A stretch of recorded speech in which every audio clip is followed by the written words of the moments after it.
الله أكبر لا إله إلا الله.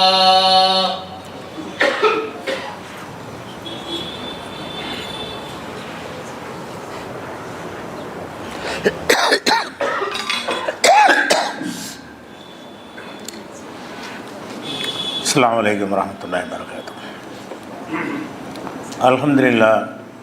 الحمد لله نحمده ونستعينه ونستغفره ونعوذ بالله من شرور أنفسنا ومن سيئات أعمالنا من يهده الله فلا مضل له ومن يضلله فلا هادي له وأشهد أن لا إله إلا الله وحده لا شريك له وأشهد أن محمدا عبده ورسوله أما بعد. கண்ணியத்திற்குரிய எல்லாம் வல்ல அல்லாஹு ஜல்ல ஷானஹு தஆலாவின் நல்லடியார்களே, இஸ்லாத்தின் பார்வையில் உறைவிடம் என்ற இந்த தொடர் ஜும்மா உரையில் வீடுகள் சம்பந்தமான சட்டங்களை நம்ம அறிந்து வருகிறோம். அந்த தொடர்ச்சியில் வீடு இல்லாதவர்கள் வாடகை வீட்டில் குடியிருக்கக்கூடிய ஒரு வழக்கத்தை நம்ம மேற்கொண்டு இருக்கிறோம். இந்த வாடகை வீட்டில் குடியிருக்கும் பொழுது இஸ்லாம் தடுத்திருக்கிற ஒரு முக்கியமான ஒரு குற்றத்தை அதிகமான பேர் செய்கிறார்கள். அது என்ன குற்றம் என்று சொன்னால், ஒத்தி என்கிற பெயரில், போகியம் என்கிற பெயரில் வீட்டில் என்ன செய்கிறாங்க, ஒரு வீட்டில் குடியிருக்கிறாங்க. ஒரு வீட்டினுடைய வாடகை ஒரு 10,000 ரூபாய் என்று சொன்னால் ஒரு 5 மாதம் அட்வான்ஸு கேட்பாங்க. 5 மாத வாடகையை அட்வான்ஸு கேட்பாங்க. வர்த்தக நிறுவனமாக இருந்தால் ஒரு 10 மாதம் வாடகையை அட்வான்ஸாக கொடுங்கன்னு கேட்பாங்க. அது தப்பு இல்லை. அட்வான்ஸாக கொடுக்குறது, வீட்டு வாடகை கொடுக்கும் பொழுது நம்ம வாடகைக்கு இருந்துட்டு வாடகை கொடுக்காமல் இருந்தோன்னு வைங்களேன், ஒரு பிடிமானம் வேணுங்கிறதுக்காக ஒரு 50,000 ரூபா வாங்கிக்கிட்டு வாடகைக்கு தருவாங்க. அது 2 பேர் ஒத்துக்கிட்டு கொடுத்தால் அதில் மார்க்க ரீதியாக எந்த ஒரு பிரச்சனையும் இல்லை. நம்ம வாடகை கொடுக்க முடியாமல் போய்விட்டாலோ அல்ல குடியிருந்த வீட்டில் நம்ம டேமேஜ் பண்ணி இருந்தாலோ அதுக்கு இழப்பீடாக அந்த பணத்திலிருந்து எடுத்துக்கிடுவாங்க. அட்வான்ஸ் கொடுத்துருக்கோம்ல, நம்ம குடியிருக்கிற வீட்டை உடைச்சி கிடச்சி நாசமாகிட்டோன்னு வைங்க, காலி பண்ணும்போது அதுக்கெல்லாம் அந்த நேரத்தில் கேட்டால் தரமாட்டாங்க. அதுக்காக வேண்டி அந்த வீட்டு வாடகைக்காக வேண்டி ஒரு அட்வான்ஸாக வாங்கி கொள்கிற வழக்கம் 2 பேர் மனம் ஒப்பி செய்து கொண்டால் மார்க்கம் குறுக்க நிற்காது. 2 பேர் கொடுக்கல் வாங்கல மனம் ஒப்பி அட்வான்ஸு கொடுத்தாலும் சரி, அட்வான்ஸு கொடுக்காட்டாலும் சரி, 2 பேரும் உடன்பட்டார்கள் என்று சொன்னால் இது மார்க்க ரீதியாக இந்த குற்றம் இல்லை. குற்றம் எங்கே வருது என்று கேட்டால், ஒருவருக்கு பண நெருக்கடி, அதிகமான நெருக்கடி இருக்கும். யாருக்கு? இடத்துக்கு சொந்தக்காரருக்கு. வீட்டுடைய கடையுடைய உரிமையாளருக்கு பெரிய அளவில் ஒரு கடன் பிரச்சனையோ ஒரு தொகையோ தேவைப்படுது. அந்த நேரத்தில் என்ன செய்வார் என்று கேட்டால், எனக்கு முன்பணமாக ஒரு 50,000 ரூபா அட்வான்ஸுக்கு பதிலாக ஒரு 10 லட்ச ரூபா கொடுங்க, 10 லட்ச ரூபா தந்து விட்டு நீங்கள் வாடகை இல்லாமல் குடியிருந்துக்கிறங்க. இதுக்கு பேர் தான் ஒத்தி. வாடகைங்கிறது மார்க்கத்தில் எந்த குற்றமும் கிடையாது. வாடகை இல்லாமல் இருக்கிறதுக்காக என்ன செய்கிறாங்கன்னு கேட்டால், அதிகமான அட்வான்ஸு கேட்பாங்க. அது ஒரு வீட்டு குடியிருக்கிறதுக்கு 50,000 ரூபா அட்வான்ஸுன்னு சொன்னால், இவருக்கு நெருக்கடி இருக்கிறதுனால என்ன செய்வார்னு கேட்டால், எனக்கு ஒரு 5 லட்சம் கொடுத்துருங்க அல்ல ஒரு 10 லட்சம் கொடுத்துருங்க, தேவை இருக்குது, 10 லட்சம் கொடுத்து விட்டு நீங்கள் இந்த வீட்டில் குடியிருந்துக்கிறங்க, வாடகை வேணாம். இந்த பெரிய தொகை கொடுக்கறதுனால வாடகை இல்லாமல் குடியிருந்துக்கிறங்கன்ட்டு அவங்க சொல்கிறாங்க. இவரும் அதை குடியிருக்கிறார். வாடகை இல்லாமல் என்ன செய்கிறாருன்னா போய் குடியிருந்துக்கிறார். நமக்கு வசதியாக இருக்குல்ல, சும்மா வச்சுக்கிற ஒரு 10 லட்ச ரூபாயை அட்வான்ஸாக கொடுத்து விட்டு வாடகை இல்லாமல் நம்ம இருந்தால் நமக்கு மிச்சம் தானே அப்படின்னு நினச்சி அவர் செய்கிறார். அது மிச்சங்கிற விஷயம், ஒரு வசதிங்கிற விஷயம்லாம் தனி. இதில் மார்க்க ரீதியாக ஒரு அம்சம் இருக்குல்ல, அதை கவனத்தில் கொள்ளணும். என்ன கவனத்தில் கொள்ளணும்னு கேட்டால், இஸ்லாத்தில் வட்டி தடுக்கப்பட்டிருக்கு என்பது எல்லோரும் வழங்கியிருக்கிறோம். ஆனால் வட்டி என்னங்கிறது நிறைய பேர் வழங்கலை. வட்டியுடைய ஒரு அம்சத்தை தான் வழங்கி, வட்டின்னு சொல்லி வாங்குறாங்கல்ல, அதுதான் வட்டின்னு நம்ம நினைக்கிறோம். வட்டின்னு சொல்லாமலே வட்டி இருக்கும். போனஸ்ன்னு சொல்லி வட்டி வாங்குவாங்க, லாபத்தில் பங்குன்னு சொல்லுவாங்க. சொல்கிறதுனால அது வட்டி இல்லாமல் போயிடாது. வட்டிக்குன்னு ஒரு அம்சம் இருக்குது. வட்டி என்னன்னு கேட்டால், நம்முடைய பொருளாதாரம் ஒரு இடத்துல இருக்கிற காரணத்தினால் அதுக்கு தொடர்ச்சியாக ஆதாயம் அடைவது. கடனாக கொடுத்தாலேயோ வேறு கையில் கொடுத்துட்டு, என்கிட்ட ஒரு 10 லட்ச ரூபா கொடுத்துட்டாங்க, அந்த 10 லட்ச ரூபா என்கிட்ட இருக்கிற காரணத்தினால் என்னிடமிருந்து மாதம் மாதம் ஒரு தொகையை வாங்குறாரு. அதான வட்டிங்கிறது. வட்டிங்கிறது நம்முடைய தொகை, நம்முடைய பணம் அல்லது நம்முடைய சொத்து, நம்முடைய பொருள் ஒருவர்கிட்ட இருக்கிற காரணத்தினால் அதுக்காக வேண்டி என்ன செய்யறது, தொடர்ச்சியாக ஆதாயம் அடைகிறதுக்கு பேர் தான் வட்டிங்கிறது. கடனுக்கு அடைகிற ஆதாயத்துக்கு பேர் தான் வட்டின்ற மார்க்கத்தில் சொல்லப்பட்டிருக்கு. இப்போ நீங்கள் ஒரு 10 லட்ச ரூபா அட்வான்ஸ் வாங்கிட்டு ஒரு ஆளுக்கு வீட்டை கொடுக்குறீங்கல்ல, கொடுத்ததுக்கு பிறகு அவர்கிட்ட வாடகை வாங்க மாட்டேங்கிறீங்க. எதனால் வாடகை வாங்க மாட்டேங்கிறீங்க? அவருடைய 10 லட்சம் உங்கள்கிட்ட இருக்குது. எதுக்கு அந்த வாடகை வாங்க மாட்டேங்கிறீங்க? 10 லட்ச ரூபா அவருக்கு முன்னாடி உங்களுக்கு கொடுத்துட்டாரு. அந்த 10 லட்ச ரூபா உங்களுக்கு கொடுத்த காரணத்தினால எனக்கு வாடகை தர வேணாம். வாடகை தர வேணும்ன்ற என்ன அர்த்தம் தெரியுமா? அந்த வாடகையை வாங்கி உங்களுக்கு தர்றாருன்னு அர்த்தம். அது காசை வாங்கலையே தவிர உள்ளுக்குள்ளே என்ன நடக்குதுங்க, வாடகை வேணான்னு சொன்னால் என்ன அர்த்தம்னு கேட்டால் அந்த வாடகை காசை வட்டியாக உங்களுக்கு தருகிறார். நீங்கள் 10 லட்ச ரூபா கொடுத்துட்டீங்கல்ல, அதுக்காக வேண்டி இந்த வட்டி, இந்த மாதம் வட்டி பணமாக தர்றதுக்கு பதிலாக வாடகையை தள்ளுபடி பண்ணுறாரு. அப்போ நம்ம வாங்கின பணத்துக்கு அது போக என்ன செய்கிறோம், கடைசியாக காலி பண்ணும்போது அந்த 10 லட்சத்தை அப்படி வேற வாங்கிக்கிடுவோம். 10 லட்சம் கொடுத்து நம்ம ஒரு ஒத்திக்கு எடுத்தோம் என்று சொன்னால் 10 லட்சத்தை நம்ம ரூபாய் அவர்கிட்ட இருந்துக்கிட்டே இருக்கும். நம்ம காலி பண்ணும்போது என்ன செய்வார்னா 10 லட்சம் தந்துடுவார். அப்போ நம்ம ஒரு 10 வருஷம் குடியிருந்திருப்போம். அந்த 10 வருஷத்துக்கு எவ்வளோ வாடகை இருக்குது, அது எல்லாமே அவருக்கு லாஸ் ஆகும். அவருக்கு எந்த ஒரு பயனுமே கிடையாது. கொடுத்த காசு அப்படி வாங்கிக்கிறீங்க, ஆனால் என்ன செய்கிறீங்க, வாடகை கொடுக்காமல் இருக்கிறீங்க. அப்போ நம்ம பயன்படுத்தினதுக்கு வாடகைன்னு உலகத்தில் உண்டா இல்லையா? வாடகைங்கிறது ஒரு விதமான ஒரு வருவாய் தானே. அது ஒரு வருவாயுடைய வகையில் சேர்ந்தது தானே. வாடகையில் வியாபாரத்தில் வர்ற வருமானமும் வருமானம் தான், வாடகையாக வர்ற வருமானமும் வருமானம் தான். அது ஒரு வருவாயாக இருக்கும் பொழுது அந்த வருவாய் ஹலாலான முறையில் இருக்கணுமா இல்லையா? அப்போ நீங்கள் எதுக்காக வேண்டி அந்த வாடகை நீங்கள் கொடுக்காமல் இருந்தீங்க? அவரையும் உங்கள்கிட்ட வாடகை வேணான்னு சொன்னார். அவர் பணம் உங்கள்கிட்ட பெரிய தொகை உங்கள்கிட்ட இருக்குது. அந்த தொகைக்கு வட்டி காசாக தராமல் வாடகை விட்டு தர்றாரு. காசாக தருவதுக்கு பதிலாக என் இடத்துல குடியிருந்துக்க, நீ வாடகை தர வேண்டாம் அப்படிங்கும் பொழுது அவனுடைய நெருக்கடிக்காக வேண்டி இதை செய்கிறாரு. நெருக்கடிக்காக செஞ்சாலும் ஒன்று இருக்குது என்னென்னு கேட்டால், நீங்கள் பெரிய 10 லட்சம் கூட கொடுத்துட்டு இது நீங்கள் கஷ்டப்படுறீங்கன்னு நான் அட்வான்ஸாக தர்றேன், அட்வான்ஸாகவே இருக்கட்டும், இதுக்கு என்ன வாடகையோ அதை தந்துடுங்க. ஏன்னா இது எனக்குரிய ஒரு அடமான மாதிரி உள்ளதானே. வாடகை என்பது அடமான மாதிரி உள்ள ஒரு விஷயந்தான். அடமானமாக நம்மள்ட்ட ஒரு பொருளை தந்தாங்கன்னா பயன்படுத்தலாமா? அடமானமாக ஒரு பொருளை நம்ம அடமானமாக என்ன செய்யறோம், உங்கள் நகையை தர்றாரு. 1 லட்ச ரூபா நீங்கள் கடன் கேட்குறீங்க. கடன் தருவதற்கு பதிலாக என்ன செய்கிறாருன்னா ஏதாவது பொருளை தந்துட்டு நீங்கள் அந்த 1 லட்சம் வாங்கிக்கிறங்கிறார். நம்ம என்ன செய்கிறோம், 1 லட்ச ரூபா கொடுப்பதற்கு பதிலாக அவரிடமிருந்து ஒரு நகையோ ஒரு பாத்திரமோ ஒரு வீடோ ஏதோ ஒன்று ஒரு பிடிமானத்துக்கு நம்ம வாங்கிக்கிறோம்.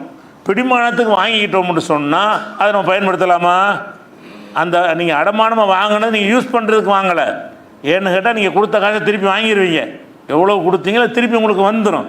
அது மேலே ஆதாயம். அந்த ஒரு நகையை அணிதல், பயன்படுத்துதல், சேதாரமாக்குதல், இதெல்லாம் ஒரு ஆதாயம் தானே. இந்த ஆதாயத்தை நீங்கள் அடைந்தீர்கள் என்று சொன்னால் மார்க்கத்தில் ஹராம் ஆயிரும். அதனால் என்ன செய்யணும், அடமானமாக தந்தால் பாதுகாப்பாக வச்சுக்கிறணும். அவர் ஒரு நகையை தந்து உங்கள்கிட்ட கடன் வாங்கினார்னு சொன்னால் நகையை நீங்கள் அணிந்து கொள்வதோ அதை நீங்கள் பயன்படுத்துவதோ இரவல் கொடுப்பதோ அந்த மாதிரியான இதுக்கு பயன்படுத்தணும் என்று சொன்னால் நமக்கு சொந்தமில்லாத ஒரு பொருளை பயன்படுத்தணும்னு அர்த்தம். அடமானம்னு சொன்னால் எதுக்கு, செக்யூரிட்டிக்கு தான் அடமானம். அடமானம்னா எதுக்கு, நம்ம கொடுத்த கடன் வராட்டி என்ன செய்கிறது, நம்ம கடனை கொடுத்து விட்டோம் தரமாட்டேன்ருவான். தரமாட்டேன்னா உன் நகை இருக்குல்ல அதை விற்று நான் எடுத்துக்கிறேன். அந்த ஒரு பொடிமானத்துக்கு நீ அடமானம், அது மார்க்கத்தில் உண்டு. அல்லவே குரானில் 2:83 வசனத்தில் நீங்கள் கடன் கொடுத்தீங்கன்னு சொன்னால் அடமானத்தை ஃபரிஹானன் மக்பூலா, அடமானத்தை பெற்றுக்கொள்ளுங்கள் என்று அல்லவே சொல்கிறான். கடனாக சும்மா கொடுக்கணும்னு அவசியம் கிடையாது. கடன் திரும்பி வராது நீங்கள் சந்தேகப்பட்டீங்கன்னு சொன்னால் உன்னுடைய வீட்டையோ அல்லது காரையோ அல்லது பைக்கையோ அல்லது நகை நட்டுகளையோ தட்டுமுட்டு சாமான்களையோ என்னத்தையாவது கொடுத்துட்டு செக்யூரிட்டியாக கொடுத்து விட்டு அந்த கடனை வாங்கிக்கன்னு சொல்லலாமான்னு கேட்டால் அது மார்க்கத்தில் உள்ளது. அல்லாவே குரானில் நேரடியாக அனுமதிக்கிற 2:283 வசனத்தில் நேரடியாக நீ அனுமதிக்கிறது நீங்கள் பார்க்கலாம். அப்போ அடமானமாக வைப்பதுங்கிறது மார்க்கத்தில் கூடும். அடமானத்துக்கு அர்த்தம் என்ன, அவனுடைய பொருளை நீங்கள் செக்யூரிட்டியாக வாங்கி வச்சுக்கிட்டீங்களே தவிர அந்த கொடுத்த கடன் வராமல் போயிட்டால் என்ன செய்வது அப்படிங்கிறக்கா பத்திரத்தை வாங்கி வச்சுக்கிடலாம். ஆனால் வச்சாலும் அந்த இடத்த நீங்கள் குடியிருக்க முடியாது. நீங்கள் குடியிருந்தீங்கன்னா வாடகை கொடுத்துடணும். அடமானமாக பெற்ற ஒரு வீடாக இருந்தால் அந்த வீட்டில் நான் குடியிருந்துக்கிறேன்ப்பா, என்ன வாடகை சொல்லு, வாடகையை தந்துடுறேன், அவன் அடுத்த ஆளுக்கு விற்க முடியாமல் ஒரு தடுக்கிறதுக்கு தான் அடமானம் வாங்கிக்கணும். ஒரு வீட்டு அடமானம் எதுக்கு வாங்கிக்கிறோம்? அடமானம் இருந்துச்சுன்னா அது வில்லங்கத்தில் காட்டிடும். அப்போ அடுத்த ஆளுக்கு விற்க முடியாது. அதுக்காக வேண்டி அந்த கடன் கொடுக்கும் பொழுது வீட்டு பத்திரங்களை வாங்கி வைத்துக்கணும். அது ரிஜிஸ்டர் பண்ணிடணும். அப்போ தான் வில்லங்கமாக போகும். வில்லங்கத்தில் இருந்தால் அவன் விற்க முடியாது. அந்த மாதிரி ரிஜிஸ்டர் பண்ணி நீங்கள் அடமானம் வாங்கி கொண்டீர்களே ஆனால் அதுக்கு அர்த்தம் என்ன? அந்த சொத்துக்கு அவன் உங்களுடைய அனுமதி இல்லாமல் விற்க முடியாது அப்படிங்கிற ஒரு பிடிமானத்தை வச்சுக்கிறீங்க. எதுக்காக வேண்டி? கொடுத்த கடனை அப்போ தான் வசூலிக்க முடியும். அதுக்கு செய்கிறோம். அதே நேரத்தில் அடமானமாக தந்த ஒரு நகை அடமானமாக தர்றான்னு சொன்னால் அது நீங்கள் வளையல் அடமானமாக வச்சு கொண்டு ரூபா வாங்குறாங்க. வளையல் நீங்கள் அணியக்கூடாது. ஏன்னா அணிதல் என்பது அதுலேருந்து பயன் அடைதல். பயன் அடைதலுங்கிற ஒரு ஆதாயம் தானே. எதுக்கு அந்த ஆதாயத்தை அடைகிறீங்க? கடனை கொடுத்துட்டீங்க, கடனை அப்படியே திருப்பி வாங்கிட போகிறீங்க. இதை எப்படி நீங்கள் பயன்படுத்துவீங்க? ஒரு செக்யூரிட்டி தானே வாங்கி வச்சுருக்கிறீங்க. அப்படிங்கிற வகையில் உள்ள மாதிரி தான் வருது. ரசூல் ஸல்லல்லாஹு அலைஹி வஸல்லம் கூட என்ன செஞ்சுருக்காங்கன்னு கேட்டால் அடமானம் வச்சுருக்கிறாங்க. கடைசி மௌத்துடைய நெருங்குற நேரத்தில் யூதர்கள் தான் அன்றைக்கி வியாபாரத்தை எல்லாம் கையில் வச்சுருந்தாங்க. மதீனாவில் ரசூல் ஸல்லல்லாஹு அலைஹி வஸல்லம் காலத்தில் யகூதிகள் தான் வியாபாரிகளாக இருந்தாங்க. நம்ம அது வணிகத்தில் ரொம்ப அதிகமான ஈடுபாடு உள்ளவராக இருந்தாங்க. அப்போ ரசூல் ஸல்லல்லாஹு அலைஹி வஸல்லம் செய்கிறாங்கன்னு கேட்டால் கொஞ்சம் கோதுமை தேவைப்படுது. அப்போ யகூதி ஒரு வியாபாரி பக்கத்தில் யூதர் ஒருத்தர் வியாபாரியாக இருக்கார். அவர்கிட்ட போய் கோதுமையை கடன் வாங்குறாங்க. கோதுமை கொடு, பிறகு காசு தந்துடுறேன் அப்படின்னு கேட்குறாங்க. அப்போ வியாபாரத்தில் உள்ளவங்க கடன் கொடுக்கத்தானே செய்வாங்க. ஆனால் யகூதி என்ன செய்கிறாருன்னு கேட்டால், இல்லை சும்மா தர முடியாது, அடமானம் கொடுங்க. நீங்கள் கடன் இப்போ இந்த எவ்வளோ ரூபாயை தந்துடுங்க, ஆனால் நீங்கள் வாங்குறதுக்கு அடமானம் கொடுங்கன்னு கேட்குறாரு. அவர் யகூதி கேட்கலாம், முஸ்லீம்னா கேட்க மாட்டாங்க. ரசூல்லாட்ட முஸ்லீமாக இருந்தால் ரசூல்லாட்ட அடமானம் இஸ்லாமுங்கிற நம்பிக்கை அடிப்படையில் கொடுத்துருவாங்க.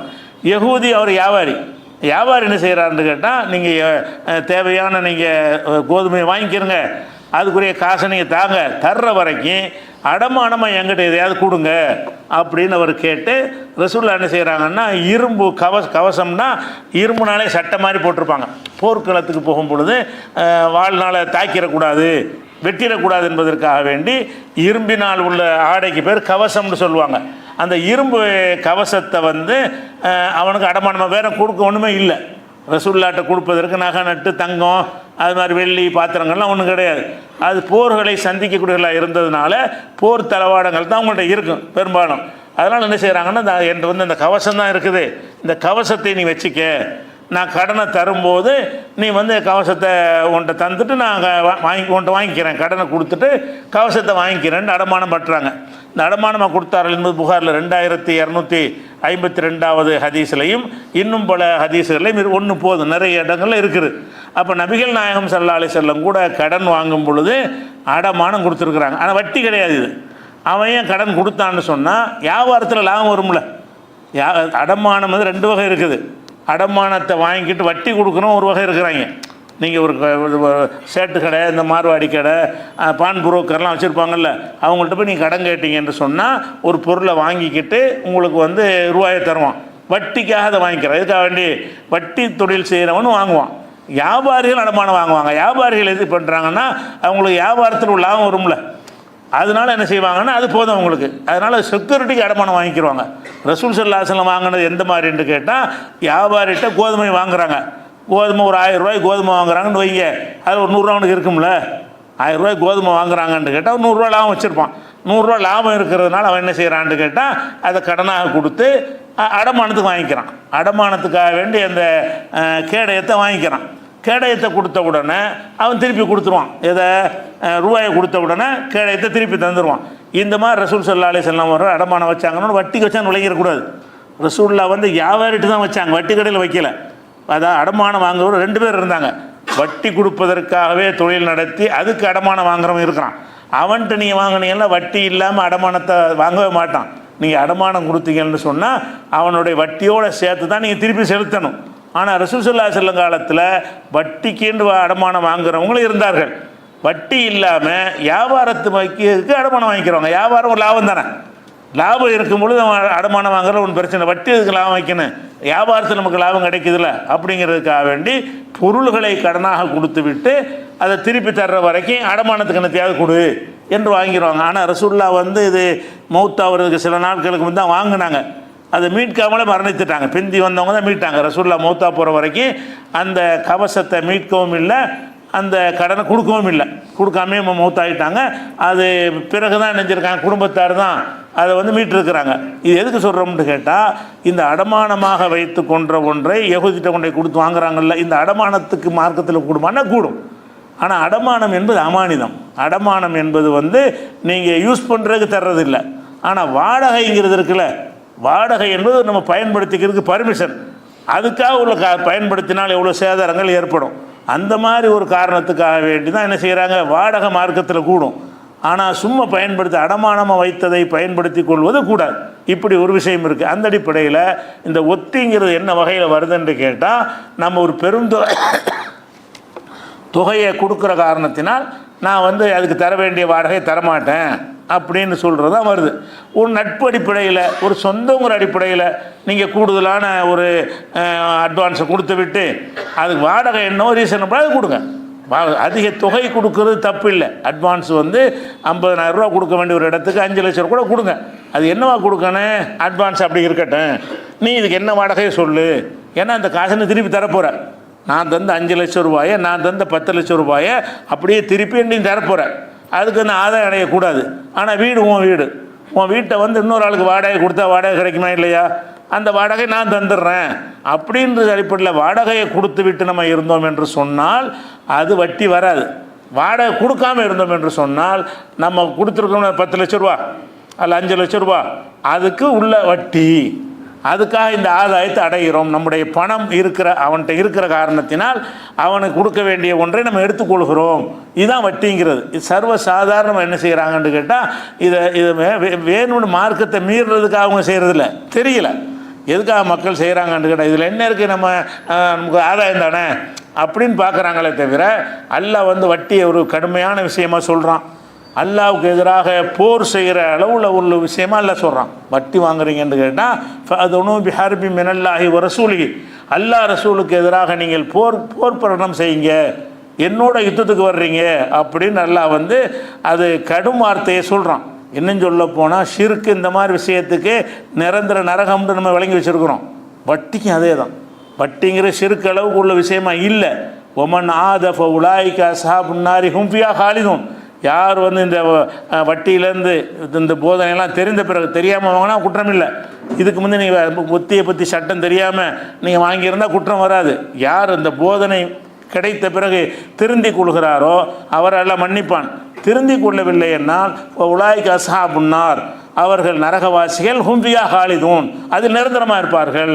இந்த வட்டிங்கிறது தவறு என்று தெரிந்ததற்கு பிறகு நீங்கள் அதை வாங்கினீர்கள் என்று சொன்னால் நரகத்திலும் இருப்பீங்க, நிரந்தரமாக இருப்பீங்க என்று சொன்னால், அது எப்படி இந்த ஷிர்க்கிலேருந்து எப்படி விலகி நிற்கிறோமோ அவ்வளவுக்கு விலகி நிற்கணும். கொலை, வட்டி, ஷிர்க் இதெல்லாம் நிரந்தர நரகத்து உள்ளது.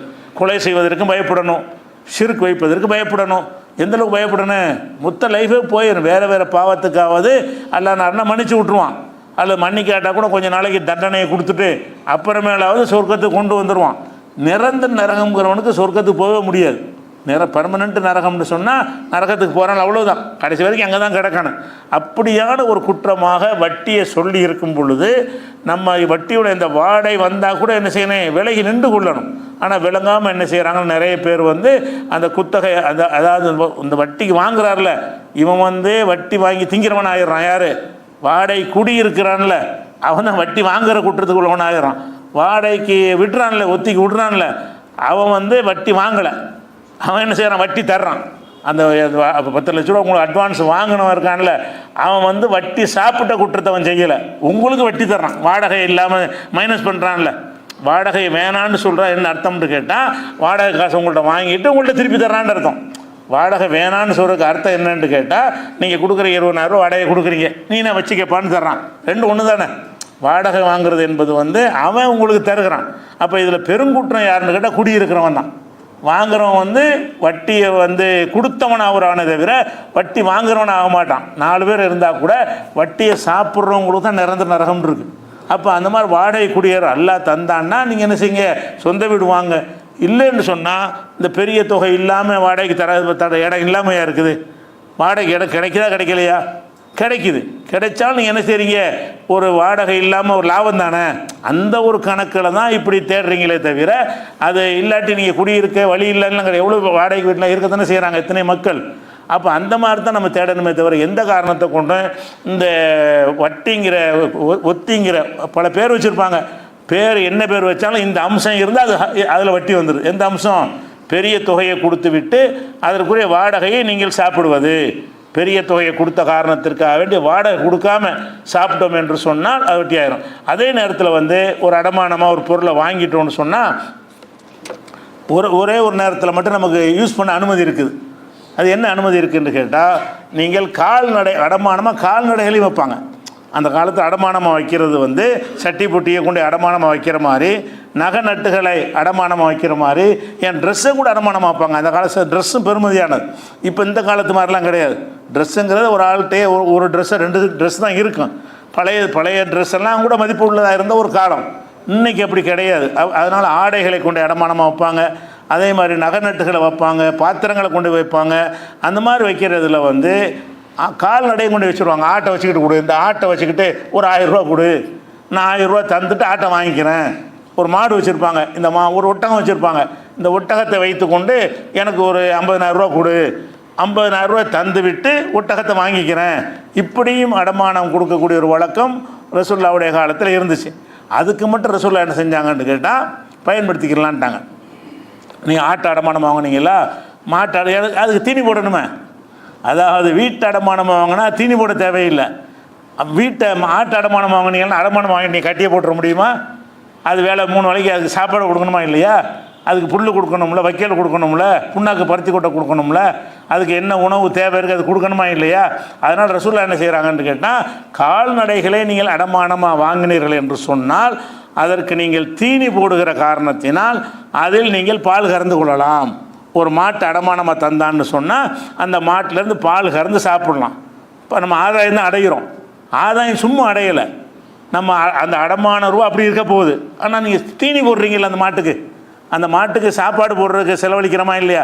அப்போ செலவழிக்கிற காரணத்தினால பசுமாடாக இருந்தால் பால் கறந்துக்கிறலாம், காளை மாடாக இருந்தால் விவசாயத்தில் உழவு வேலைக்கு வண்டியில் பூட்டுறதுக்கு அந்த மாதிரி அந்த வேலைக்கு பயன்படுத்திக்கலாம். அதில் என்னென்ன பயன்பாடு இருக்கிறதோ அந்தந்த பிராணிகளில் கோழி அடமானமாக வாங்குறீங்களா, முட்டையை பயன்படுத்திக்கிறங்க. ஏன்னா கோழிக்கு நீங்கள் தீனி கொடுக்குறீங்க.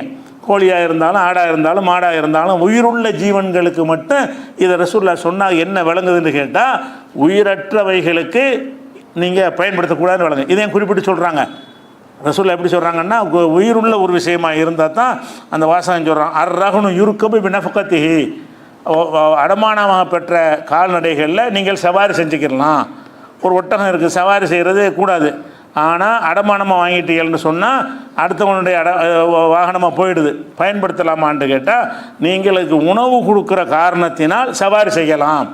அடமானமாக ஒட்டகத்தை வந்துட்டான்ல, அடமானம் சரியாக போச்சு, பயன்படுத்தலாம். நம்ம எதுக்கு ஒட்டகத்தை பயன்படுத்துகிறோம்? அதுக்கு தீனி நம்ம போடுறோம். தீனி போடாமல் கட்டி வச்சு செத்து போயிடும். அப்போ அடமானத்தை பாதுகாக்கிறதா இருந்தால் அதுக்கு தீனி கொடுக்க வேண்டியிருக்கு. அப்போ இப்போ நஃபகத்திஹி, அதுக்கு நீங்கள் செலவழிக்கிற காரணத்தினால் வாகனத்தில் ஏறிக்கொள்ளலாம். அப்படின்னா என்ன அர்த்தம் விளங்குது? வேறு விஷயங்களுக்கு பயன்படுத்தக்கூடாதுன்னு விளங்குதா? இந்த வாகனத்துக்கு அது சொல்கிறாங்கன்னு கேட்டால் வீட்டுக்கு அது பொருந்தாது, வேறு விஷயங்களுக்கெல்லாம் பொருந்தாது. அப்போ வீடு வாசலெல்லாம் அடமானமாக வாங்கிட்டு என்ன செய்யக்கூடாது? அதை நம்ம பயன்படுத்தக்கூடாது. அதே மாதிரி யுஷ்ரபு லபனு தர்ரி இதாக்கான மர்ஹூனன், அந்த பெண் ஒட்டகங்களாக பெண் பிராணிகளாக இருந்தால் அதிலிருந்து பாலை நீங்கள் குடித்து கொள்ளலாம். எப்போ? அடமானமாக இருந்தால். காரணம், அதுக்கு நீங்கள் செலவு பண்ணுறீங்க அப்படின்னு ரசூல் ஸல்லல்லாஹு அலைஹி வஸல்லம் சொன்ன ஒரு செய்தி புகாரியில் 2511வது ஹதீஸில் இருக்கிறது. அப்போ இதுலேருந்து என்ன விளங்குதுன்னு கேட்டால், நம்ம அடமானமாக ஒரு பொருளுக்கு வாங்கிட்டால் கூட அதை அப்படியே திருப்பி கொடுக்கணுமே தவிர, இந்த அடமானம் எதுக்கு வாங்குகிறோம்? ஞாபகம் வச்சுக்கிறேன். அடமானம் எதுக்கு வாங்குகிறோம்? பிடிமானத்துக்கு தான் வாங்குகிறோம். அதில் ஆதாயம் இருக்குது, அதை பயன்படுத்தணும். அடமானம் வாங்கவே இல்லை. அடமானமாக நீங்கள் வீட்டை வாங்கினாலும் சரி, வீட்டையே அடமானமாக வச்சுட்டு ஒரு ஆள் ஒரு 5 லட்ச ரூபா உங்கள்கிட்ட வாங்கிட்டார், வீட்டை அடமானம் பத்திரத்தை வாங்கி வச்சுக்கிறங்க. பத்திரத்தை வாங்கி வச்சுக்கிட்டா பிடிமானத்துக்கு வச்சுக்கிறலாமே தவிர நீங்கள் என்ன செய்யணும்? அதுக்குரிய அதில் போய் குடியிருக்கக்கூடாது. அடமானமாக வாங்கி விட்டு நான் அந்த வீட்டில் போய் நான் குடியிருக்கிறேன்னு சொன்னால் வட்டி வாங்குறீங்க. அடமானங்கிறது அமானிதம். அடமானம்னு சொன்னால் ஒருத்தன்ட்ட ஒரு பொருளை அடமானமாக வாங்கினால் அவன் பொருள் தான் அது. அதை நீங்கள் பாதுகாத்தவனுக்கு நீங்கள் ஒப்படைக்க வேண்டும் அப்படிங்கிற ஒரு மார்க்கத்தில் இருக்கிறதுனால இந்த ஒத்திங்கிற முறையில் நம்ம வாங்குவது வந்து பெரிய ஒரு தப்பு. அதே நேரத்தில் இந்த ஒத்தியை நியாயப்படுத்துறதுக்கு சில காரணங்களை சொல்லுவாங்க. என்ன சொல்லுவாங்கன்னு கேட்டால், நம்ம ஒரு 10 லட்ச ரூபாயை ஒருத்தனுக்கு தொகையை கொடுத்துட்றோம், கொடுத்துட்டு வட்டி இல்லாமல் நம்ம அதாவது வாடகை இல்லாமல் அவனுடைய வீட்டில் குடியிருக்கக்கூடிய நேரத்தில் ஒரு 5 வருஷம் கழித்து திருப்பி வாங்கும்பொழுது அந்த வாங்கின 10 லட்ச ரூபாய் நமக்கு தருவான். தந்தான்னு சொன்னால் அதனுடைய மதிப்பு குறைஞ்சி போயிடும். நம்ம கொடுக்கும்போது இருந்த 10 லட்ச ரூபாய்க்கு வந்து எவ்வளோ தங்கம் உங்களுக்கு வாங்க முடியுமோ இவன் தரும்போது உள்ள அந்த ரூபாய்க்கு வாங்க முடியாது. அன்றைக்கி கொடுத்தோம்ல 5 லட்ச ரூபா 10 லட்ச ரூபா கொடுத்தோம்ல, அப்போ உதாரணமாக ஒரு 10 பவுன் நகை வாங்கலான்னு வைங்க. 10 லட்ச ரூபா கொடுக்குறீங்க, 10 பவுன் நகை வாங்கலாம். 10 பவுன் நகை வாங்குகிற காசை தான் நீங்கள் கொடுத்துருக்குறீங்க. ஆனால் திருப்பி தரும்போது 10 லட்சத்தை கொடுப்பீங்க. ஆனால் அதில் வந்து பவுன் 2 லட்ச ரூபா போயிருக்கும். உங்களுக்கு 5 பவுன் வாங்க முடியும். நீங்கள் கொடுக்கும்போது உள்ள 10 லட்ச ரூபாய்க்கு வந்து 10 பவுன் வாங்கலாம். நீங்கள் அந்த அட்வான்ஸாக கொடுக்குறீங்கல்ல, அந்த நேரத்தில் நீங்கள் கொடுத்த தொகைக்கு வந்து 10 பவுன் நகை வாங்க முடியும். அவன் திருப்பி தர்றான்ல, அதே 10 லட்சம் உங்களுக்கு தருவான். நம்பர் தான் 10 லட்சம், மதிப்பு வேறு. நீங்கள் கொடுத்த 10 லட்சமும் இவன் நீங்கள் திருப்பி தர்ற 10 லட்சமும் நம்பரில் 10 லட்சம் இருக்கு. ஆனால் நீங்கள் கொடுக்கும்போது உள்ள 10 லட்சங்கிறது 10 பவுன் நகைக்கு உள்ளது. அவன் திருப்பி தருகிற 10 லட்சம் என்பது 5 லட்சமாக தான் இருக்கும். அந்த நகை எந்தளவுக்கு தங்கம் வந்து விலை ஏறுகிறது அதுக்கு தகுந்த மாதிரி மதிப்பு குறைஞ்சிரும். அப்போ நமக்கு ஒரு பாதிப்பு வரத்தானே செய்யுது. அதனால ஒத்தி வாங்கலாமேங்கிற எப்படி காரணம், நம்ம 10 லட்ச ரூபாய் கொடுத்துட்டு 10 லட்ச ரூபா வாங்கினால நமக்கு பண மதிப்பு குறைஞ்சி போயிடுது. பண மதிப்பு குறையிற காரணத்தினால் அது எப்படி தப்பாகும். அதனால் அது அந்த ஒத்தி தப்பு இல்லைங்கிற மாதிரி சொல்கிறாங்க. இது வந்து தவறான ஒரு வாதம். பண மதிப்பு குறையுதுங்க என்பது ஒரு நாட்டினுடைய நிர்வாகத்தினுடைய கோளாறுனால வரக்கூடியது. இப்போ அமெரிக்காவில் வந்து இதே மாதிரி கொடுத்தானா குறையவா செய்யும். அமெரிக்காவில் இப்போ 10 லட்சத்தை கொடுத்துவிட்டு 5 வருஷம் கழித்து 10 லட்சம் வாங்கினான்னு சொன்னால் அது 5 லட்சம் ஆயிருமா, அதனுடைய மதிப்பு குறைஞ்சிருமானா குறையாது. நம்ம நாட்டு நிர்வாகம் சரியில்லாத காரணத்தினால நாடு சுதந்திரம் அடைகிற நேரத்தில் ஒரு டாலருக்கு $1 இருந்துச்சு. நாடு விடுதலை அடைகிற நேரத்தில் வந்து இந்தியாவுடைய $1 அமெரிக்காவுடைய $1 ஒரே மதிப்புள்ளதாக இருந்துச்சு. இன்றைக்கி வந்து 95 மடங்கு ஆயிடுச்சு. ஒரு 95 ஒரு டாலருக்கு 95-96 நினைக்கிறேன் இன்றைக்கி உள்ள ரேட்டு. அப்போ ஒரு டாலருக்கு வந்து 96 மடங்கு ஏறி போச்சு. அப்போ இவனுக்கு தான் ஏறிச்சது. அவனுக்கு ஏறித்தானே இருக்குது அமெரிக்காவில் உள்ளவனுக்கு. இந்தியாவை தவிர குவைத்தில் பஹ்ரைனில் குவைத்தில் 300 லட்ச ரூபா $1 மதிப்பு. அவங்கெல்லாம் கொடுத்தாங்கன்னு சொன்னால் அது மதிப்பு குறைவா செய்யும். மதிப்பு குறையுதல் என்பது வந்து நாட்டில் உள்ள நிர்வாக குறைபாட்டினால் ஏற்படுதே தவிர என்ன இல்லை, அது இழப்பு நீங்கள் சொல்ல முடியாது. அப்போ அவன் என்ன செய்வான், வெளிநாட்டில் இருந்து நீங்கள் இதே மாதிரி ஒத்தி வாங்கினேன்னு வைங்க, 10 லட்ச ரூபா கொடுத்துட்டீங்க, 10 ரூபா திருப்பி வாங்குறீங்க. அவன் தர்ற 10 லட்ச ரூபா மதிப்பு அதிகமாக இருக்கும். நீங்கள் கொடுத்த 10 லட்ச ரூபாயை விட அவன் திருப்பி தர்ற 10 லட்ச ரூபாய் வந்து 15 லட்ச ரூபாய் மதிப்புள்ளதாக இருக்கும். அதை நீங்கள் பார்க்க தேவையில்லை. அதனால் வந்து இந்த வாதத்தை வைக்கிறத விட, ஆனால் இது ஒரு பாதிப்பு, அது உண்மை தான். இது ஒத்திக்கு மட்டுமா வரும், சும்மா கடன் கொடுத்தாலும் தான் வரும். சும்மா எனக்கு 10 ரூபா கடன் தர்றீங்க, நான் வந்து 2 வருஷம் கழித்து திருப்பி தர்றேன். 2 ஒன்றா 10 லட்ச ரூபா உங்கள்கிட்ட கடனை வாங்கிட்டேன், ஒரு 2 வருஷத்துக்கு பிறகு திருப்பி நான் தர்றேன். நான் வாங்கின 10 லட்ச ரூபாயுடைய மதிப்பு வேறு, நான் திருப்பி தர்ற 10 லட்ச ரூபாயுடைய மதிப்பு வேறு. நான் வாங்கின 10 லட்ச ரூபாய்க்கு வந்து 10 பவுன் நகை வாங்கலாம். நான் திருப்பி தர்ற 10 லட்ச ரூபா 2 வருஷம் கழிஞ்சிருதில்ல, 3 வருஷம் கழிஞ்சிருதில்ல, மதிப்பு இறங்கிடும்ல. அப்போ வந்து அதில் வந்து 10 பவுன் எனக்கு வாங்க 7 பவுன் தான் வாங்க முடியும். அப்போ இப்போ சாதாரண ஒத்திக்கு மாத்திரம் இல்லாமல் சும்மா கடை வாங்கினா கூட அப்படி வரத்தான் செய்யுது. அதனால் வட்டி வாங்கலாமா? அப்போ ரூபாயை கொடுத்துவிட்டு அதிகமாக வாங்கலாமான்னு சொல்லுவீங்களா? வட்டி கூடாது தனி. ஆனால் இந்த கோளாறு ஏற்படுதுன்னா அரசாங்கம் சரியில்லாதனால ஏற்படுது. அதுக்கு நீங்கள் என்ன செய்யலாம், யார் கடன் கொடுத்தீங்கன்னு சொன்னால் பணமாக கொடுக்காம, பணமாக கொடுக்கும் பொழுது உங்கள் நஷ்டம் வரக்கூடாது. நம்ம கடனை கொடுத்துட்றோம், கடனை கொடுத்து நம்ம ஏமாற தேவையில்லை. நம்ம கடன் கொடுக்கலாம், அதுக்கு தான் பயப்படுறாங்க. எதுக்கு பயப்படுறாங்க, 5 லட்ச ரூபா கடன் கேட்குறான், திருப்பி தரும்போது 5 லட்சம் நம்பர் தான் தருவான். அந்த 5 லட்சத்துக்கு வந்து நம்ம கொடுத்த 5 லட்சத்துடைய மதிப்பு கண்டிப்பாக இருக்காது. 5 லட்சத்தை கொடுத்து விட்டு 3 லட்சம் திருப்பி வாங்குற மாதிரி இருக்குது. அப்படின்னு நினைப்போறதில்ல, அது நெசம் தானே, அது பொய் இல்லை தானே, நாட்டினுடைய கோளாறுனால அப்படி வருகிறது. அப்போ நீங்கள் என்ன செய்யணும், கொடுக்கும் பொழுது யார் கடன் கொடுத்தாலும் நீங்கள் 10 லட்ச ரூபா கொடுக்குறீங்களா, பேப்பர் எடுங்க, இன்றைக்கி தங்க வேலை எவ்வளோ போட்டிருக்கான்னு மார்க்கெட்டை பாருங்கள். 10 லட்ச ரூபாய்க்கு 10 பவுன் நகைன்னு வருதா, அவன்கிட்ட என்ன செய்யணும், நான் 10 லட்சம் உனக்கு தரல, 10 பவுன் நகை பார்த்துக்கிட்டியா, 10 பவுன் நகையுடைய காசை உனக்கு தர்றேன், நீ திருப்பி தரும்போது 10 பவுன் நகைக்கு எவ்வளோ காசு அதை தந்து தரணும். குறைஞ்சாலும் சரி கூட்டினாலும் சரி. அப்படின்னு கொடுத்தீங்கன்னு சொன்னால் அது மார்க்கத்தில் தப்பும் கிடையாது, யாருக்கும் லாஸும் வராது, கடன் கொடுக்கறதுக்கு தயங்கவும் மாட்டாங்க. அப்போ நம்ம 10 லட்ச ரூபாய் கொடுக்கும் பொழுது நீங்கள் பேப்பருங்கிறது மனுஷன் அதுக்கு இயற்கையான மதிப்பு கிடையாது, செயற்கை மதிப்பு தானே. பேப்பர் ஒரு நாட்டில் செல்லாதுன்னு ஒன்றும் இல்லாமல் போயிடும். தங்கத்தை செல்லாதுன்னு சொல்ல முடியுமா? அரிசி பருப்பு செல்லாதுன்னு அறிவிக்க முடியுமா? அதுக்கு மதிப்பு இயற்கையாக இருந்துக்கிட்டே இருக்கும். இந்த பணத்துக்கு மதிப்பு செயற்கையானது. செல்லும்னா ஒரு ராத்திரியில் ஓவர் நைட்டில் செல்லாதுன்றாங்க. செல்லாதுன்னா வெறும் பேப்பர் தான் அது. அதனால் இந்த பேப்பரை வைத்து நம்ம கொடுக்கல் வாங்க நீண்ட கால கடன் உடனடி கடன் செய்ய தேவையில்லை. இன்னைக்கு கொடுத்து நாளைக்கு வாங்கலாம் தேவையில்லை, பெருசாக குறையாது. சின்ன அளவில் வித்தியாசம் 1 மாதம் 2 மாதம்லாம் பிரச்சனை இல்லை. ஒரு 3 வருஷம் 5 வருஷம் டைமில் கடன் கொடுத்தீங்கன்னு சொன்னால் நான் பணத்தின் அடிப்படையில் தரமாட்டேன், நீ என்கிட்ட கடன் கேட்குறீங்கள, இன்னைக்கு உள்ள ரேட்டு இருந்தா பாரு, நீனே பார்த்துக்க, எழுதுமா என்ன செய்யணும், நான் இத்தனை சவரன் நகைக்கு உரிய பணத்தை நான் கடனாக வாங்கி கொண்டேன் எழுதிக்கிறேங்க. திருப்பி வாங்கும்போது அந்த சவரனை கூட குறைஞ்சாலும் எனக்கு பிரச்சனை இல்லை. அதே நம்பரோட தங்க விலை தாறுமாற இறங்கி போச்சுன்னு வைங்க, அது வேணாம் தங்கத்தை வாங்கிக்கிறேன், அவ்வளோதானே. நமக்கு யாருக்கும் லாஸ் கிடையாது. அந்த மாதிரி ஒரு முறையில் நீங்கள் எப்படி செஞ்சுக்கிறணுமே தவிர வட்டி அதுக்காக நியாயப்படுத்திடக்கூடாது. இது சம்மந்தமான கூடுதல் வரங்கள் இன்ஷா அல்லாஹ் நம்ம அடுத்தடுத்த வரங்க பார்க்கலாம்.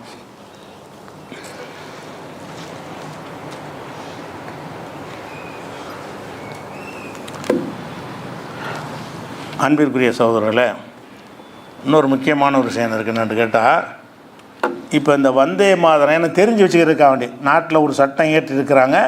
நம்ம தேவையில்லாமல் சிக்கலில் மாட்டிக்கிறக்கூடாது என்பதற்காக வேண்டி இந்த ஒரு விவரம். அதாவது 1971ஆம் ஆண்டு ஒரு சட்டம் போட்டாங்க. அது தேசிய கீதம் இருக்குல்ல, ஜனகணமன, அந்த பாடல் சம்பந்தமான ஒரு சட்டம். அது என்ன சட்டம்? ஜனகணமனங்கிற தேசிய கீதத்துக்கு அவமரியாதை செய்யும் விதமாக நடக்கக்கூடாது. சட்டம் ஏற்கனவே இருக்குது.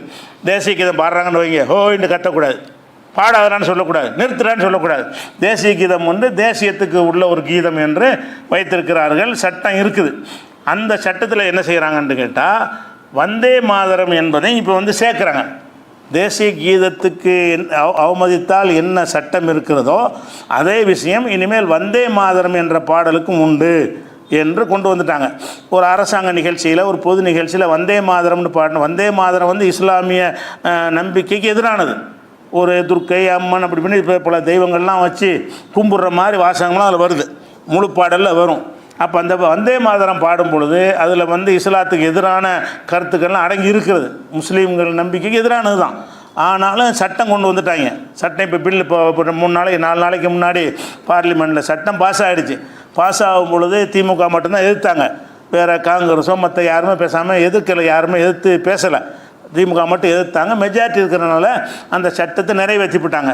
அதில் என்ன, அந்த வாசகத்தை நான் அப்படி படிக்கிறேன். சட்டத்தினுடைய வாசகம், எவரேனும் ஒருவர் வேண்டுமென்றே வந்தே மாதரம் தேசிய பாடலை பாடுவதை தடுத்தாலோ, இடைமறித்து இடையூறு செய்தாலோ, அல்லது அத்தகைய பாடல் பாடப்படும் கூட்டத்தில் அவமரியாதையை வெளிப்படுத்தும் வகையில் நடந்து கொண்டாலோ அவருக்கு 3 ஆண்டுகள் வரை சிறை தண்டனை அல்லது அபராதம் அல்லது 2ம் சேர்த்து விதிக்கப்படும்.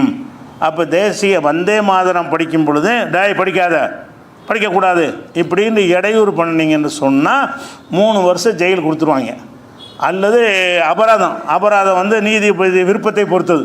ஒரு நீதிபதி நினச்சா 3 லட்சம் பாரு, ஒரு நீதிபதி பொறுத்தா 10 லட்சம் பாரு, அபராதம் விதிக்கப்படும். அல்லது நீதிபதி நினச்சார்னு சொன்னால் அபராதமும் 3 வருஷம் சிறை தண்டனையும்னு சொல்லுவார். ஒரு சிறை தண்டனை மட்டும் கொடுக்கலாம், அல்ல அபராதம் மட்டும் கொடுக்கலாம், அல்ல 2 சேர்த்து கொடுக்கலாம். அது நீதிபதியின் அதிகாரத்தில் விடப்பட்டு இருக்கிறது. அப்போ இந்த ஒரு சட்டம் இப்போ ஏற்றிட்டாங்க, ஒன்றும் செய்ய முடியாது. ஏன்னா எதிர்கட்சி வலிமையாக இல்லை, மெஜாரிட்டியாக இல்லை, சட்டம்னு ஆக்கிட்டாங்க இது நடக்கும். அப்போ நம்ம என்ன விளங்கி கொள்ளணும்னா, அந்த அதே நேரத்தில் வந்தே மாதரம் நம்ம பாடணும்னு அவசியம்னா கிடையாது. வந்தே மாதரம் அடுத்தவன் பாடுறதுக்கு இடையூறு செய்வதற்குத்தான் இந்த சட்டம் இருக்கிறது. சுப்ரீம் கோர்ட்டில் தேசிய கீதம் சம்பந்தமான வழக்கு வரும் பொழுது தேசிய கீதம் பாடவில்லை என்ற காரணத்திற்காக வேண்டி ஒரு பள்ளிக்கூடத்துக்கு என்ன செஞ்சாங்கன்னா, அந்த யெகோவா விட்னஸ்ன்னு ஒரு குரூப் இருக்கிறாங்க கிறிஸ்தவர்களில், அவங்க நடத்துகிற ஒரு பள்ளிக்கூடத்தில் நம்ம பாடலைங்கிறதுனால அங்கீகாரத்தை ரத்து பண்ணிட்டாங்க. அவங்க கோர்ட்டுக்கு போனாங்க. பாடணுங்கிற சட்டம் கிடையாது, பாடினால் அவமரியாதை செய்யக்கூடாதுன்னு தான் இருக்கிறது. அவங்க பாடணும்னு கட்டாயப்படுத்த முடியாதுன்னு சொல்லிட்டாங்க. அதனால் நீங்கள் ஒரு சபையில் நின்று வாய மூடிக்கிட்டே இருக்கலாம், வந்தே மாதரம் பாடாமல் இருக்கலாம். பாடாமல் தான் இருக்கணும், இஸ்லாத்தில் இல்லாத ஒரு விஷயம் தானே. அது அது பாடுவது நம்ம மார்க்கப்படி தப்பாக போயிடுது. பாடணும் என்று சட்டத்தில் இல்லை. ஆனால் அவங்க உங்கள் பள்ளிக்கூடத்தில் பாடுறாங்க, ஒரு அரசு விழாவில் பாடுறாங்கன்னு சொன்னால் நீங்கள் அதில் நமக்கு உடன்பாடு இல்லாட்டி அதெல்லாம் பாடி முடிச்ச பிறகு லேட்டாக போய்க்கிறங்க. அது செய்கிறாங்கன்னு சொன்னால் முடிஞ்ச அளவுக்கு நீங்கள் ஒரு கண்டிப்பாக போய் சேர வேண்டிய அதிகாரிகள் மாதிரி இருந்தால் நிர்பந்தத்தில் வந்துடுவாங்க. அப்படி இல்லாமல் வெகுஜன மக்களாக இருந்தால் அவங்க விரும்பினா தான் போவாங்க. அப்போ வந்தே மாதரம் மாதிரியான ஒரு பாடல் பாடுற ஒரு நிகழ்ச்சின்னு இருக்குமே. ஆனால் எத்தனை மணிக்கு ஆரம்பிப்பாங்கன்னு உங்களுக்கு தெரியும். 10 மணிக்கு ஆரம்பிக்கிறாங்க, எல்லா பாட்டும் முடிகிறதுக்கு ஒரு 10:15 ஆயிரும். 10:15 போங்க. ஆனால் ஒரு பஞ்சாயத்து முறை கூட நின்றோன்னு வராது. அது நிர்பந்தத்துக்கு போயிட்டோம்னு சொன்னால் நிர்பந்தத்துக்கு எல்லாம் குற்றம் பிடிக்க மாட்டான். அந்த சபையில் போய் நின்றா கூட ஒரு நிர்பந்தமான நிலை அரசு அதிகாரி நின்று தானே ஆகணும். ஒரு கலெக்டர் இருப்பார், ஒரு எம்எல்ஏவாக கூட இருப்பார், ஒரு மந்திரியாக இருப்பார், ஒரு வட்டாட்சியராக இருப்பார். அவர்னா அந்த அரசு நிகழ்ச்சியில் படிக்கும் பொழுது அவங்க ஆஜராக இருக்கணும். அப்படி இருந்தாங்கன்னு சொன்னால் என்னவாயிரும்னு கேட்டால் ஒரு அவமதித்தல் வந்துடும். அதே மாதிரி அந்த படிக்கும் பொழுது எந்திரிச்சு நிற்கலைன்றாலும் அவமரியாதையில் வரும்னு சொல்லி சட்டம் இருக்குது. ஏன்னா மரியாதை செய்கிறது அவமரியாதை பண்ணிட்டேன்னு சொல்லிடுவாங்க. அப்போ நீங்கள் அங்கே போனீங்கன்னு சொன்னால் அந்த வந்தே மாதரம் படிப்பார்கள் என்கிற இடமா இருந்தால் உங்களுக்கு தவிர்க்க முடிஞ்சால் தவிர்த்து கொள்ளலாம். தவிர்த்து கொள்வது குற்றம் கிடையாது. அப்படி போய் கலந்துக்கிட்டீங்கன்னு சொன்னால் நீங்கள் பாடாமே இருக்கலாம், அதுவும் குற்றம் கிடையாது. ஆனால் அதில் எழுந்து நிற்பது அல்லது அதை படிக்கும் பொழுது அவங்களுக்கு இடைஞ்சல் பண்ணுவது, டிஸ்டர்ப் பண்ணுவது இருக்கும் என்று சொன்னால் இந்த மாதிரி ஒரு கேஸில் போட்டு நம்ம பிரச்சனை சந்திக்க வேண்டி வரும். அது கவனமாக நீங்கள் இருப்பதற்கு தான். இந்த இதுலையுமே ஒன்றும் செய்ய முடியாது, சட்டம் ஆக்கிட்டாங்க. அடுத்து ஒரு மாற்றம் வேறு ஒரு கவர்மெண்ட் மாற்றினாலே தவிர அல்ல நீதிமன்றத்தில் போய் ஏதாவது மாற்று உத்தரவு வாங்கினாலே தவிர சட்டம் அதுதான், இன்றைக்கி உள்ள சட்டம் அதுதான். இதில் என்ன செய்யணும், ஒரு விஷயம் என்னென்னு கேட்டால் வடநாடுகள்லாம் இதை மிஸ்யூஸ் பண்ணுவாங்க. என்ன செய்வாங்க, வேணும்னு இவன் நான் படிக்கும்போது அவன் டிஸ்டர்ப் பண்ணான்னு பொய்யா கூட கம்ப்ளைண்ட் கொடுப்பாங்க.